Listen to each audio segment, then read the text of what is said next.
Folks, Blackbeard is without any doubt the greatest villain in all of One Piece, embodying what it truly means to be a real pirate. And I know that it seems crazy since Luffy is, the main character, but I genuinely do think that Blackbeard is the man right now closest to becoming Pirate King. I mean, think about it. He's terrifying, he's strong, and he's a vicious pirate who will seemingly do literally anything to accomplish his own goals. Remember, he's killed his own daddy, fought Shanks, and he's currently roaming around the sea claiming all the poneglyphs. And so I've been kind of wondering recently, how close is Blackbeard actually to finding Laugh Tale right now? Because we do know that all of the Yonko are currently hunting it down, and Shanks and Luffy are really close. I'm not gonna say they're not, but come on. Teach also has to be on the edge of glory here, right? I mean, he's the big bad man who's destined to battle Luffy in the final war. Probably, I guess. So let's really put that all to the test here and truly find out if Blackbeard has right now what it takes to claim the One Piece and what his entire plan is gonna be. And there are really 5 things that I think anyone hoping to claim the One Piece and become Pirate King actually needs. And those 5 things are power, a strong crew, the poneglyphs, a way to read the poneglyphs, and then one very secret special thing that I'll talk about at the end that I think a lot of people actually tend to forget every time we talk about this. So, Teach, do you think you actually got what it takes? Huh? Alright, well, when it comes to power, Blackbeard is definitely pretty freaking strong. I mean, I think it gets overlooked a lot, but he is the guy who basically permanently scarred Shanks out of all people and is actively the man that Shanks views as the greatest threat on the ocean right now. Now, I don't know about you guys because I kind of keep forgetting about that too, but thinking about it, that's legitimately a really terrifying thought because that means that without crazy devil fruits, without god tier level hockey, this man still has some sort of trick up his sleeve that lets him get the best of Shanks. Unless he does actually have god tier level hockey and we just have never learned about it, but would be kind of weird, right? Plus, of course, he's got to be insanely durable or at least have something really sneaky going on that lets him survive an interaction with Shanks, who we know in general is a pretty cutthroat man and one of the all-time strongest characters in the show. Like, seriously, the dude here just stopped the Summit War by just dropping by. He's considered by Kaido to be one of the greats, and Shanks even one-shotted a 3 billion berry bounty useless kid who had just squared up with Big Mom for an entire evening weeks prior, and it was just over like that. So what I'm trying to say here is he's definitely on a level that surpasses the just average Yonko, and Blackbeard walked away from that alive. Not only that, left Shanks with a massive scar. Now, I'm gonna say I'm pretty confident that somewhere deep down beneath that weird looking face of his and his goofiness, he's got something really dark and really powerful going on next to just his darkness fruit. Like, that's for sure. But we kind of already knew that since he literally does have 2 of the most broken devil fruits in existence. And considering you're only allowed to have 1 fruit at a time without, literally exploding, usually, this means that Blackbeard 100% has some sort of other special power that allows him to do that to begin with. Marco, for instance, speculates about his special body, and while we still don't know what that actually means, we do know one thing for sure.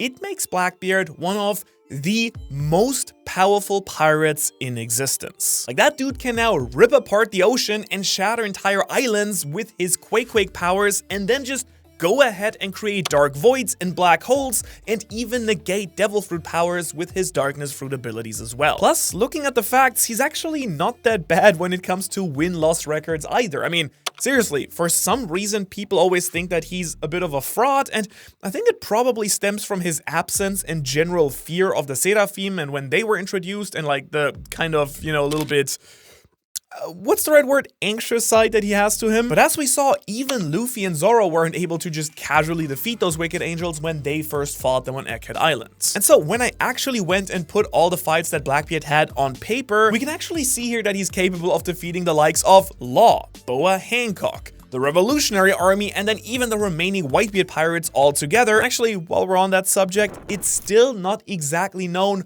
why Blackbeard was trying to go after Boa's fruit in particular, or why he wants to be a king recognized by the world government. But based on his previous plans to become a warlord to gain access to Impel Down, well, I would just assume that he's got something really devious cooking behind the scenes once again. So I think it's pretty safe to say, Blackbeard, you've got the power of God and anime on your side. And I do think genuinely the scariest part of him is his seemingly unlimited potential. This man keeps going after devil fruits and taking down strong fighters, and if he can actually eat a third devil fruit like a moon god fruit or a mythical zone like some theorists assume, well, he's just gonna be on a completely broken next level. Okay, but I've now established I think that Blackbeard has got the sick moves and epic powers that he needs, but none of that really matters if his crew is way too lackluster. I mean, we do know that Roger, for instance, had one of the greatest crews ever on the sea, and the man closest to the One Piece, Whitebeard, had a massive fleet capable of invading Marineford as well. Plus, it seems that Rox was someone chasing after the One Piece at some point as well, and I'm pretty confident in this based on the fact that Sengoku called him a man who committed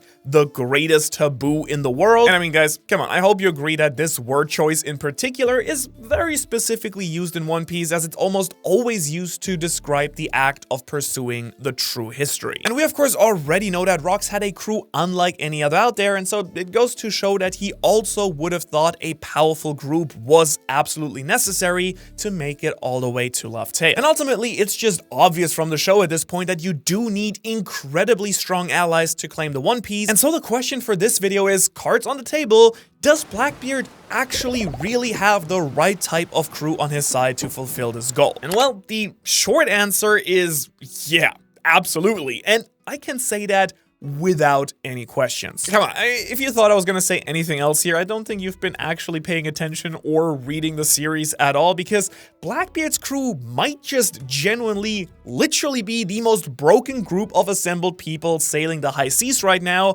besides, like, maybe Shanks himself. And since we've already covered that Red Hair Shanks here doesn't seem too confident in his own abilities to defeat Teach, his crew must be a true nightmare as well. Let me just for a second talk about some of the heaviest hitters here, and I think you'll see what I'm truly talking about. For starters, he's got Van Auge here, a marksman capable of hitting targets miles and miles away and then teleporting with his Warp fruit as well. Next, something that I'm also really jealous of is that his vision seems to be absolutely perfect, seeing as he shot 3 birds from an extremely far distance and could even comment that one of them hadn't even died yet. Next up, we have also Shiryu, the former head jailer of Impel Down. Now, that job title alone I think shows that he's a really broken character, as some of the all-time strongest warriors on the ocean like Shiki, Jimbei, and even Ace were all locked up in its lowest levels, with him guarding them. And let me remind you that this guy was deemed strong enough to handle that exact level of threat. Not to mention the only other head jailer we've ever seen, Shiryu's successor, Magellan,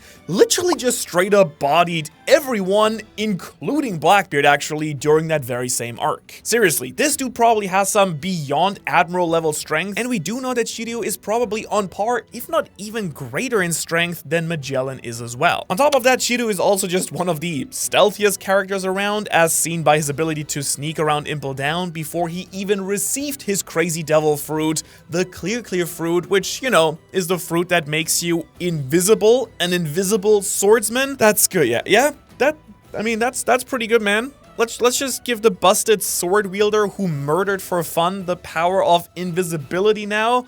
That's not broken or anything. It's probably gonna be fine. Maybe, I don't know. And I mean, at this point, we've easily seen him defeat a warlord like Ikomoria. He's more than confident enough to try and battle Garp. And then, of course, he was praised highly by Teach when they first met each other as well. In other words, he's easily one of the scariest members on the crew and easily boosts up the entire Blackbeard fleet in power by just hanging around. And if that wasn't already enough to prove that Blackbeard has a wickedly powerful crew, there's also, of course, the living battleship San Juan Wolf, a giant with the power to, you know, grow even bigger than an entire island. Oh, and then there's Katarina Devon, a mythical zone fruit user who can use their Ninetail Fox Devil Fruit powers to disguise themselves as anyone that they've ever touched, which now actually includes Saint Saturn after the Egghead Island arc, which I guess is now a lot less relevant now that he's dead, but I don't know, maybe it'll play a role at some point. Okay, if that maybe wasn't tickling your fancy, don't worry, because there is also Stronger. You know,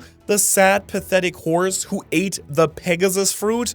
I mean, yeah, to be fair, they're not all winners, but hey, he brings up some pretty good comedic relief to the squad at some point, so that counts a lot. Unlike the ice-cold demon Kuzan, because seriously, this dude likes some big oppai, throwing back a few cold ones with the boys, and oh yeah, he's a former Marine Admiral capable of freezing half of an entire island. And yeah, I don't really see it talked about enough because maybe it wasn't a cover story, but this man casually took down Cracker, the Sweet Commander, and just froze all of Chocolate Town, and he's also the man who permanently turned half of Punk Hazard into a frosty wasteland. We now also know that he's got just beyond brokenly busted hockey, capable of squaring up with Garp in a one-on-one fight, and then fighting 10 days straight against the current Fleet Admiral Akainu, who has a magma fruit. He's an ice user. I mean, if he's able to use ice to hold off literal molten rock for over a week. So needless to say, Blackbeard's crew might just be the most terrifying thing about him, beside his questionable dental hygiene, that is. But more importantly, after going through all of that, I think we can all agree, hopefully guys, that Blackbeard has a group absolutely capable of claiming the One Piece and fighting with everyone on the seas. Especially when we consider that Hachinosu, his lair, is still growing in strength and numbers all the time as time goes on. Though I gotta say, little does Blackbeard know that actually I have the strongest crew known to man, and they're called the Ohara Patreons. Quick shout out, do you ever realize all the crazy artwork that we put in these videos, like all the chibis, we have pixel maps, we have custom island art, like the thumbnails, which I personally, like, every time I see one, I just go like insane. As you can imagine, we put a lot of effort into making these videos as good as we can. Like, the entire team, the artists, the editors, we all make sure that these look really great. So if you want to support that, especially at the moment with, you know, the anime on break and the videos just not doing as well as they usually do, we really want to make sure that we can keep that same level of quality for you guys. And if you want to support that and get a lot of really cool perks in exchange for that, check out the Patreon. It really makes a massive difference and means a lot. And you guys get early access, bonus content, art, a bunch of stuff over there. So yeah, check it out. And now back to the video. All right, so we've now covered what Blackbeard and his crew actually need to be capable to claim the One Piece based on their historical figures and crews, but there's actually something way harder to pull off if you want to get that very treasure. Because as for any treasure, you first need to find the map, which in this case is 4 giant road poneglyphs, and those are definitely one of, if not the hardest step, I think, depending on who you would ask. Next, in case for some reason you really don't know what I'm talking about, basically across the entire Grand Line there have been 4 giant red blocks that reveal together the location of Laugh-Tale, which is the final island. And according to Roger, this is where the One Piece itself is hidden, and so it does seem pretty simple at first glance. You know, find the blocks, go to the island, get the treasure. Easy peasy.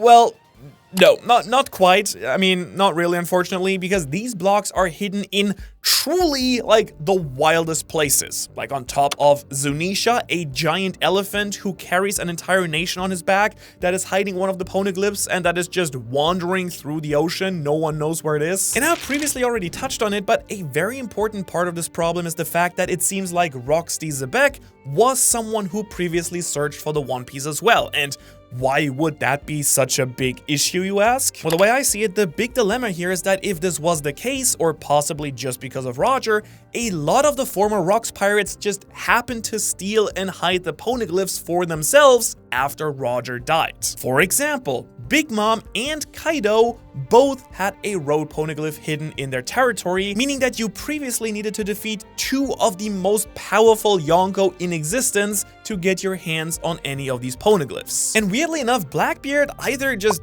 couldn't seem to pull that off or just straight up didn't want to, so he was pretty high and dry for the longest time when it came to having the maps to Laugh-Tale. And so that's it, right? I mean, he's far from having all the poneglyphs and has no chance of claiming all the wealth, fame, and power. But nope. Well, turns out he's just straight up a really evil jerk, best pirate, and just stole all of them. Or more accurately, he stole the poneglyph rubbings, which are copies of the poneglyphs that have been written down. In case you forgot, he beat Law's ass here and then took his copies of the poneglyphs from Zoe, Big Mom's, and Kaido's poneglyph during the Egghead Island incident. And that means that Blackbeard, just like Shanks and Luffy, has now 3 of the 4 necessary poneglyphs and is on the verge of claiming the One Piece. Or I guess I would say that that's the case if the final road poneglyph wasn't hidden with the mysterious man marked by flames, because he's an infamous traveler who sails the sea in an all-black ship, creating whirlpools that consume anyone who tries to come close. And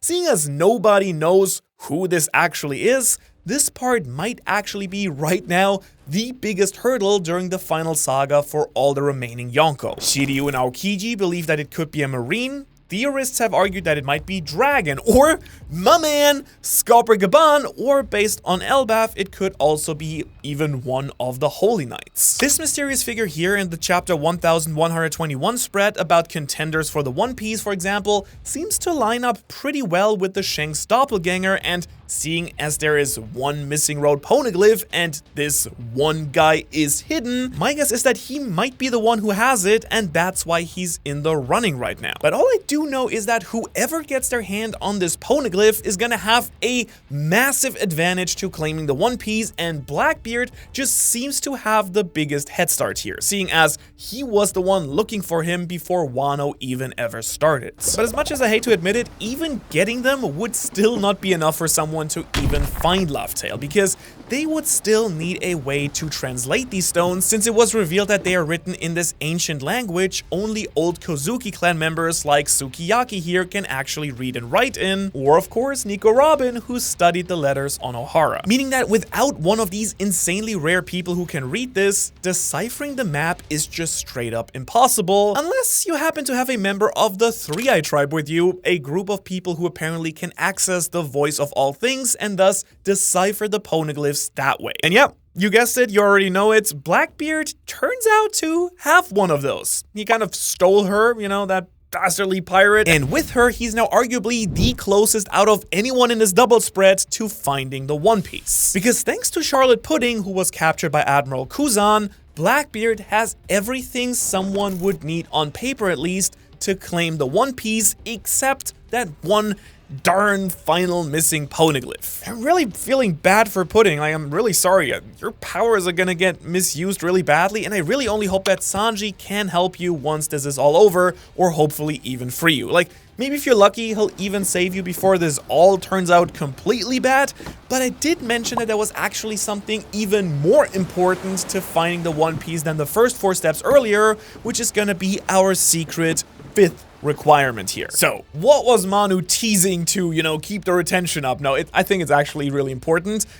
It's pretty simple, actually. You need to have some real drive. And I'm not kidding here. Without a dedicated will and spirit, doing any of this is straight up impossible. And I think this point once again becomes most clear in this final cover spread of chapter 1121, where we do seem to see the 12 most likely candidates to be able to claim the One Piece. There are of course our 4 Yonko, people who do embody the will of a pirate better than anyone, so that's not a big surprise. But not only that, I think this might also be a good chance now to talk about something that's just been completely missing from this video so far, which is the will of D. Because based on the fact that Whitebeard, Big Mom, and Kaido all did not pursue the One Piece actively, it's kind of made me wonder at this point if the will of D is also necessary to claim the One Piece. I mean, we do know that Roger actively wanted to have a child who would eventually go back to Laugh-Tale, and then even married another member of the D-Clan to pull that off. Plus, ever since Imu confirmed that the D-Clan is directly tied to Joy Boy and the Ancient Kingdom, and since we know the poneglyphs are messages directly from Joy Boy,